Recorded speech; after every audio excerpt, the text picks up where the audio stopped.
Two questions. On one of the earlier slides, it had HIT. Is that health information technology or insurance technology? Health information. Information technology. Secondly, the dashboards that you look at every Monday morning. How long did it take you to develop them, and what's behind that? Where does help me understand where? Yeah, the data. I couldn't get close enough to see the data. The data comes from our core platforms, which we're a Salesforce and Microsoft AX shop. So that's where the data comes from. It rolls up into Domo, which is a platform we use, and another platform that I forgot the name of. And then what you saw there is output that goes into Excel spreadsheets. Okay, so each department has their own KPIs. Each functional leader has their own. Okay, thank you. Yep. And how long did it take to develop that? Are we talking years or months? Well, we're constantly evolving, but you know, I would say a massive effort.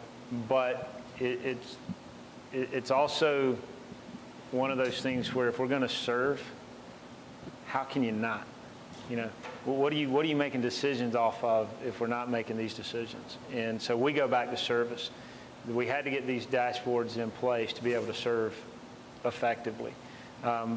Probably a good year and a half before we had a good rhythm Monday morning. We have a leadership team every 9 to 11 every Monday. And then I have a subset of that executive team that has 30-minute syncs Tuesday, Wednesday, and Thursday from 8:30 to 9.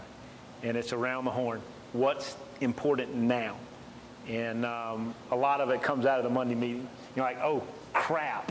You know, I didn't realize I was letting somebody's letting somebody down, or somebody not pulling their bag if these things are red. And so it's kind of all hands, yeah. So what was your very first job? And since then, how have you changed as a heart-led leader? My very first job, my first job, I was 7 years old. And it was stocking shelves in an auto parts store that was owned by my grandfather. That was my first job. My parents had a rule: you either played sports or you were in school or you worked. You didn't. So after that one summer, I played 5 sports a year. But that was real early. The first job I had was in bank operations. You know, sorting checks in the back room of a bank with 65-year-old people and me. How have you changed as a heart-led leader since then to today? You know, it certainly evolves, right? I think as we grow and mature. I think for me, really the real turning point, not that Greenway Corporation, the financial company, it was a great organization, but it had a single mindset. And we were going to develop a check imaging application, and we were going to sell that application to banks. That was our mission. Well, that's not a mission. You know, that we had a fortunate outcome, but most companies don't make it. You know, startup failures, 90+% easy, probably 99% of companies don't make it. We were lucky in that an acquirer came in and bought us. My bet that company would have failed. We would have lost all our money if we weren't fortunate and that acquirer came in, because we had no long-term plan. We had no what's next. We had no purpose. We had no heartbeat. And I saw this as the business grew. Granted, we were only 5 years old. We were still a young business. But customers were calling us, wanting more from us than we had to give. And I think that was the biggest learning thing. It was deja vu when we started the healthcare company. It was deja vu because we were running down the same path. We were going to build this clinical financial administrative platform, no different than a check imaging platform for banks. We were just going to do it for healthcare providers. And fortunately, we paused, and we said that's not a business. Let's figure out what a business looks like, and let's figure out how to serve, and let's figure out how to create opportunities for people for decades, not a few of us get lucky. So I think that was the biggest turning point. It was almost a deja vu moment. So your company clearly is much bigger today than before the acquisition. So what have you found to be challenging? What have you succeeded at? And what have you failed at? God, there's many, but clearly the hardest for us is distribution of our leadership team. That's been the hardest part. Prior to the merger, we were all in one place. And so working now with the leadership team, where I have executives in Tampa, Carrollton, Georgia, our headquarters, Atlanta, Birmingham, Alabama, Dallas, Chicago. I think that's how do you get to know the heart? And so the way we're doing that, and we're not done. The way we're doing that is time together, and that's why the cadence 9 to 11 every Monday, 8:30 to 9 Tuesday, Wednesday, and Thursdays. Once a month we have an all-day leadership team, and then twice a year we do strategic retreats that are either planning for the next fiscal year, gut checking where we are this fiscal year. First couple of days are nothing but work. You have to stay the next day, and that's hard. That's where we just decompress and say what's working, what's not working, how's your family, what's going on in your world. So it's time. You gotta. So I think that's kind of working. What we failed at is the speed at which we should have done it. I was real timid at first. I didn't know if these new people would buy into our culture. But I don't know. To me, it just makes sense. You got smart people, and you got great hearts, or you just got smart people. I'm not a big gambler, but if I was, I know which one I'm picking. I'm going to take the heart and the brain, not just the brain. And this company had a lot of brains, but we didn't have a lot of heart. And so speed, I wish we had done it faster. And not been timid to you're going to make mistakes when you go at the heart, but who cares, it's too important. You talk a lot about following your gut, heart-led leadership, but also a really good dependence on data. And I was just curious, since we talked about the tests that you use in your hiring process, do you ever let your HR team use their gut or let their gut or heart trump the test Rarely. in hiring decisions? Rarely. Okay. I don't want my crazy aunt getting in the door. I love her, but I don't want to work with her. What keeps you up at night? I think recently it's about putting the executive team, the leadership team culture, the hearts are work. You're starting to see that. It's the speed at which we can get it to 1,900 people. We're hiring a lot of new people, and are we getting the right message in? And that's where SEAL came from. SEAL came from how do we explain this? How do you explain what we're doing? People walk in and go, "What is this Kool-Aid? What is it? What is it?"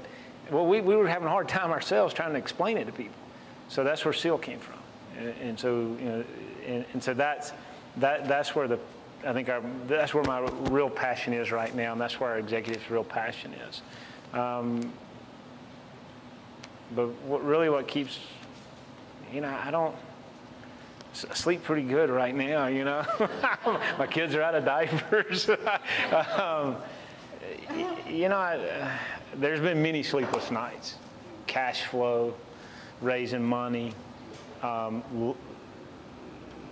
letting go 400 people in one day. I didn't sleep for 2 weeks leading up to that. Auburn's playing in the national. I'm an Auburn grad. Auburn's playing the national championship game. I don't even go because I'm so sick to my stomach. My wife's like, "What is wrong with you?" I said, "Look what I got to do." And we had to do it. We merged. We didn't need 3 of everything. But no, in any business, there's sleepless nights, a lot of them. But it usually is around cash. It's usually around, if you're public, hitting your numbers, or if you're not, what are you going to do about it? And then people. I've had to transitioned some dear, dear friends out of the business over the years because of just performance. It's not that they're bad people. It's not that they're heart-led. I mean, they are passionate. They just couldn't scale to where we needed them to scale.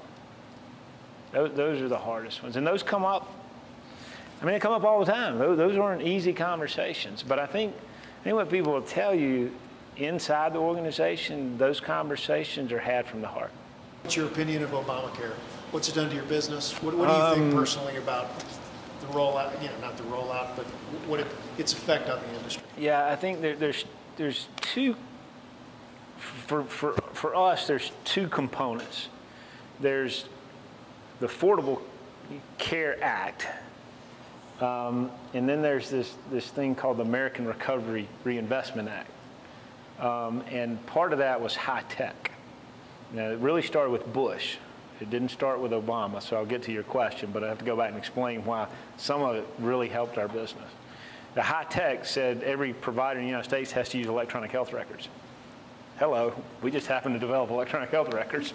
So that was a real boon for the business in some ways. Now only less than half our customers took advantage of the money,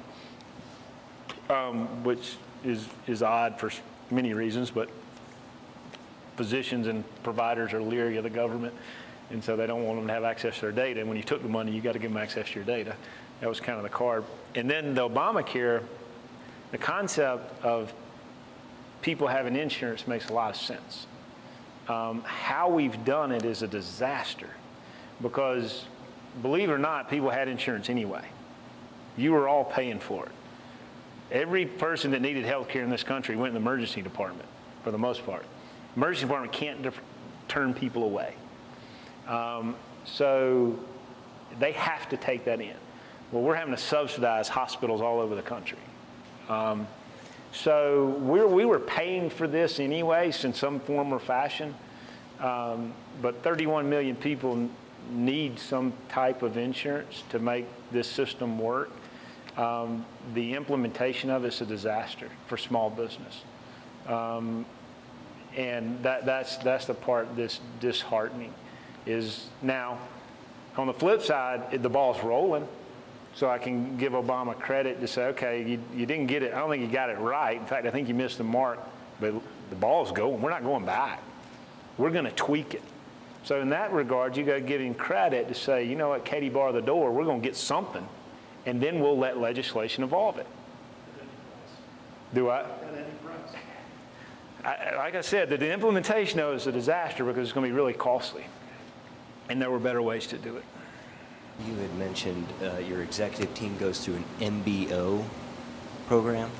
MBO? Did I hear that right? Yeah, those are our major business objectives for the year. Okay. Just an acronym, our MBOs. Those are the specific business objectives that we as a team say we're going to accomplish this year. So that comes and their out of your- bonuses are tied to them. And that comes out of the strategic planning? That comes out of that formula for success. Okay. And then you showed us your dashboard and the goal setting process. How far down into the organization do goals go? Granted, you got The goals go all the way to all the way through the organization. What I share with you tonight is plastered on every desk in the company because we have profit sharing plan. So if we hit our goals, a portion of our profit for that year gets dispersed through the whole company, not just the MBO team, which would be the executive and leadership team. So are there individual action items that go down to all levels associated all the with way that? down to the, confidentially, we have a front desk secretary, front office person that works in corporate headquarters. And I walked in yesterday morning, happened to walk in with the head of talent development. And I said, hey, how's your day going? It was first thing in the morning. Not great. I said, what's wrong? Well, just a lot of stuff. I said, well, I hope your day's going to be better today. We got a lot of people coming in that need some motivation when they walk in the door. Yeah, okay. I got on the elevator and said, we got to have a new one. She's got a specific goals to make people feel welcome when they walk in the door. Or the CEO and the head of talent walk in, and that's what I got. What's the rest of this group going to get? when they come in. So yeah, it is all the way down, very specific. So you did an IPO, which, you know, there's lots of good things that come with that. Would you do that again? Or would you, in a perfect world, would you rather be private or be public? If you own 100% of the company and you're growing at 30% a year, you stay private. If most cases you get companies that size, you have shareholders and you have to create liquidity events. And you have to raise capital to continue to grow. So our IPO was necessity. It was strategic. Selling and going private was again a liquidity event and strategic, and allows us to. There's no way we could invest $100 million in R&D and service being public. The public investors would never allow that. Well, we knew we had to do that to be relevant a decade from now. So could we go back public 3 or 4 years from now? Sure, in the right scenario. Public money is cheaper than private money. Public investors want single-digit returns. Private equity wants double-digit returns. You know, you just have to pick where you are. But being a small, mid-sized public company is tough. We started out as a software company. We're much more of a service. 72% of our revenue is recurring today. When it hits 85, we could go public again. But I wouldn't want to be public without a recurring revenue stream being a software company. You talked about, it's a simple little philosophy, but I thought it was really brilliant. And you hit on a little bit this afternoon about teaching your people to be nice, because nice people generate opportunities for the business. Just talk about that a little bit. I just think that's kind of profound. I wouldn't necessarily say nice. You know, I want our people to serve and create positive experiences for the people they're around. I don't necessarily have to be super nice to do that, but, you know, I could help you on a project. I could pick up some slack. So, you know, there's things I can do. I don't have to be a nice person, but the things I can do, even performance to help your team or help the team or something. So it's more around that. And the concept for us, and we teach this in our new employee orientation, and it's so shocking, especially when you get a lot of young kids that are coming in the workforce. If you're going to impact people positively, negatively, or indifferently, and if you think about where opportunities come from, where do they come from?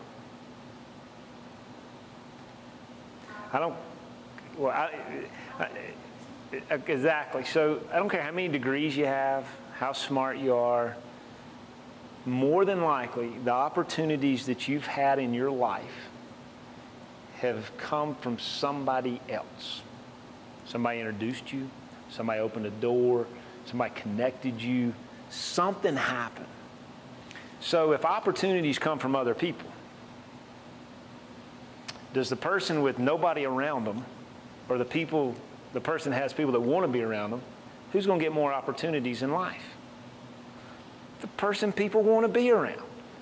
Well, who do you want to be around? People that impact you negatively or positively? You want to be around people that impact you positively. So we teach that and say, if 1,900 of us in this company can impact people positively, that means more people are going to be around us. That means we as a whole are going to get more opportunities to do things at Greenway. Not rocket science. I mean, that was, but it's amazing when you sit there and you, especially younger people come in the workforce, and especially, you know, with like our revenue cycle business, real services, kind of a BPO type business right now, until the technology gets there. These are hourly employees, and some of them have never heard that, and some of them have never had the opportunity. You could go. You mean I can advance? I can go do these? Well, if you impact people positively, you'll probably get that opportunity at Greenway. That's a pretty cool message, I think, for people coming into your business, that they see that and feel that. And that works on teams too. That doesn't work. You could be leading a 20-group team and it works the same way. You know, that 20 group, if all those 20 people are positive, impacting people, you got a better team than you do if you got a bunch of knuckleheads. You might be a smart knucklehead, you know, you're right. So service, innovation, leadership. And so we teach in a way, you know, what was that seal? Was that a seal action you had with that customer, or was it not? And we have this thing kind of corny internally. We have a list of rules, not rules, but things we want to be. And Rule 45 is, we call it the do right rule. And that really is SEAL. It's, you know, was that right or was it wrong? And if you have to think, come on, it's probably wrong. And so knuckleheads, I think, can be taught, but they have to know what that is, you know. And then if they can't be taught, you go to your talent director and say, knucklehead A needs to be replaced with somebody else. So T, talk a little bit about the number that you write on the board when you have meetings, and where that came from and what that means to you. Yeah, there's a number I write in the corner of the whiteboard every time I get the HR reports. And people would always ask, well, what is that? Is that, you know, number of employees, or what is that? And I said, no, that's the number of families that are represented here.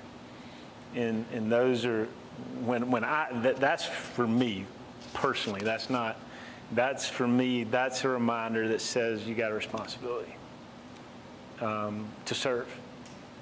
And, you know, because there are days that you just don't want to. I mean, I'll go back to my early comments. We are selfish, and I'm probably more selfish than anybody in this room, and I have to fight that. And thank God there's grace, but You're doing a good job of fighting it. So, talk a little about your process for when you talk to your direct reports. How often is that, other than in these team meetings? You're doing one-on-ones with them, and I know you asked them, how's your heart, and all of that. Talk about that a little bit. yeah, How that works. we do, you know, talked about our executive team and leadership team cadence, because if you're gonna really impact change, and you're gonna serve, and if you're not spending time, I mean, if you aren't in these meetings and in these trenches and with these, it's not gonna work. It just doesn't work without human interaction. And so the more time you can spend, the more impactful things can be for you and the other persons. And so the leadership team is about 22 at Greenway. These are my direct reports, and then my direct reports, some of their reports. And we do one-on-ones on a monthly basis. They have to be in person or video calls. In fact, all our meetings are video calls. We don't allow people to come to conference calls on the phone. I want to see your face. You're not allowed to put us on mute and go do whatever you got to do. You're good. In fact, if you have an executive that's done that, you know, there's some meetings where you're driving to the airport, you just can't. You do that 2 times in a row, somebody's going to call you out on it. Hey, you need to be on video call, because that's where that personal connection. But we do a monthly sit down, and there's no KPIs involved. I want to share my heart, what I think's really working well, what's not working well. I'll tell them things in my family that, you know, my wife, she don't like this because she thinks everybody in the company knows everything about us, and they do. But you know, I'll talk about things with our kids, and, you know, just struggles, things, you know, hey man, have you ever dealt with this? If I know they have similarities, have you ever done, you know, it's amazing how much they'll open up and tell you. And then, you know, I'll go first, and then I'll turn around and say, tell me about your heart. What's happening? How is it? First couple of meetings, I'm good, man, I'm good. All good, all good. And I'll let that, the first 2 meetings, I'll let that go. You don't come in the 3rd meeting and tell me it's all good. Because if it is, we're going to bottle you up, and you're that unicorn, and we're going to study you. But, you know, but I don't think that's the case. So we do that on a monthly basis. So what do you do when they back up the truck and unload? You listen. You listen. I'm not there to fix it. I'm there to understand who they are and what happens at Greenway because of their heart and things going on probably impacts it. You know, I'm not going to disclose who, but 3 weeks ago, executive calls and says, hey man, my wife and I are separated. And if I've been distracted at the office, I just wanted you to know why. I said, well, dude, I hate to hear that. Frankly, I didn't notice. Shame on me. I said, can I do anything? He said, well, we've got a couple meetings coming up. And he said, we're going to work it out. And I said, well, you work it out, my man.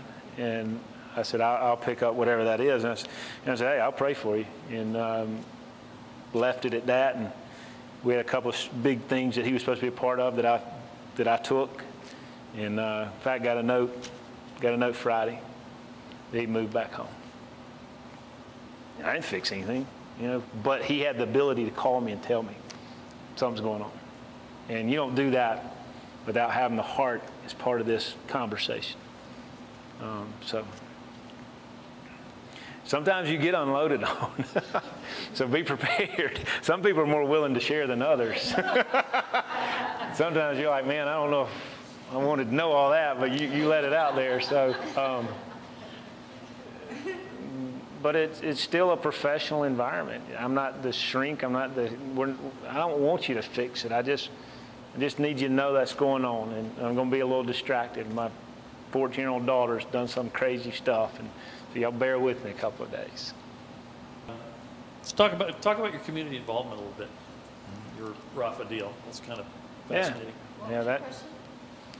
Community involvement. Yeah. One, the neat thing is I love to see our organization. We're involved in a lot of things. We have a passion for the Boys and Girls Club in our areas, and but we're very, very involved and passionate about one thing, and that's these clinics called Rafa clinics. And we've done very well in healthcare, and we've been very blessed to see this company go from nothing to where it is, and hopefully it'll continue its journey. But we began looking for how do we take all of this knowledge and all these things we've learned and all of these people that are willing to serve. Not only us, our customers are very servant-minded. I mean, they're in the healthcare world. A lot of them are very service-minded. And we met this lady named Sue Brockman that she was just struggling, and she had a real heart for the underserved in healthcare. And these are people below the poverty level and she was operating this free clinic. And we met her, and we were like, what are you doing? This is nuts. And we just listened to her, and several of our executives were with us, and we were just tears. I mean, Tommy's been there, and we were just bawling and going, man, we can do something. And we said, Sue, how about if we take this across the country? How about if we open Rafa clinics wherever we can open? And we provide the financing, the technology, the muscle to build a real large nonprofit. So we started that several years ago. We're trying to, every 1,000 providers we add to our platform, we're trying to open a new Rafa clinic somewhere in the country. We do it in partnership with our customers. We donate a lot of the technology and stuff, and our customers provide the service, and the community's donating funds to operate it. So it's we're excited about it. And how important do you think that is to your success or the culture that you're trying to build? I think when we talk about service, again, service is not to Greenway per se. Service is about our impact to others. What are we doing? How are we serving our spouses? How are we serving our communities? How are we serving our families? How are we serving our friends? It's bigger than that. And so I think people are drawn to the organization because of that. And then Rafa just is something they can get involved in to really serve outside of what we're doing per se, because our work isn't all rosy. We have very stressful days. And we work long hours just like y'all do. Y'all know the drill. Everybody doesn't come into Greenway whistling, singing Kumbaya every morning. And there is foul language used, there's bottles thrown, and people walk out mad. Those things real happen. But Rafa gives us all a center point, an anchor point of what's important. So how important do you think clarity of vision is? And how often do you communicate that? I think it's crystal. As far as what we try to do, we have to be crystal with it. around vision, how clear, how important clarity of vision is, Yeah. and how often he communicates that. Yeah, I would say, and I would say that your vision / your culture. You have your vision, then you have your culture, and our vision is crystal clear of what we're trying to accomplish, and it has to be sold over and over and over again. And your culture has to be more so, in my opinion, because if you don't define it, something else is going to define it. And I believe cultures can be defined, and that is our vision. We really look at our core. That's the vision. We want to serve, we want to innovate, we want to lead. We got a product roadmap, but that's our mission. And but if you don't define that, it'll be defined for you. It'll be defined in your company, in your team, whatever. It's going to be defined. And I'd say define it on and continue to hammer it. So how do you define your culture? SEAL. Service, Innovation, Leadership. We call it SEAL. Kind of corny, but Works. So you've had a lot of partners in building out your system. What were some of your key partnerships, and how did those come to pass? God, we've partnerships with, from Microsoft to Apple to Walgreens, huge partnerships with very large organizations, Dell Computer. I think partnerships in business they all start with the primary purpose of there has to be a win on their side and a win on our side, and it's financially driven. I'm buying a product or service from you, and it's got to be of value. I think what's interesting is what we call LTCs internally, which are long-term contracts or long-term partnerships. How many of those do you have? And those are the ones we really invest in. And that's where we've done leadership exchanges with other companies, which I think are really cool. Talk about that.